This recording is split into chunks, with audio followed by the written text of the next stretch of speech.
Vicepresidente Riccardi, oggi la donazione da parte del Rotary alla Criobanca del Burlo Garofalo è stata l'occasione per ringraziare la struttura per quanto fatto durante l'emergenza Covid, ma anche per ricordare il forte impegno del territorio a favore di tutto il sistema sanitario.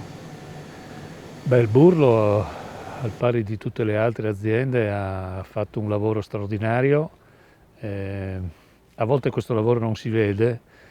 ma in particolare nei momenti di difficoltà dove l'occupazione delle terapie intensive rispetto alla disponibilità si alzava molto, anche il Burlo ha trasformato la propria organizzazione per consentirci 4 posti letto. Poi ha curato dei bambini, ci sono state delle storie davvero belle che forse quando riusciremo a trovare un po' di calma potremo anche raccontare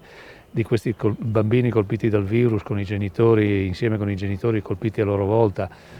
Il Burlo ha dato una prova anche in questa occasione estremamente importante. E l'occasione, ringraziando il Rotary di questa donazione, è stata anche quella di richiamare la nostra attenzione sul fatto che mentre tutto è cambiato, l'unica cosa che non è cambiata, anzi si è rafforzata, è stata la generosità.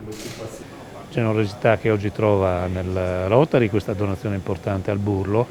e che si unisce a quel moto di straordinaria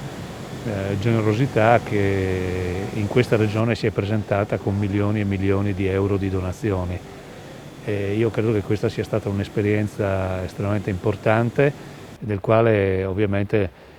dobbiamo essere orgogliosi e ringraziare il popolo di questa terra, perché anche in questa occasione si è dimostrato pronto a sostenere con molto di solidarietà straordinario le esigenze del servizio sanitario pubblico.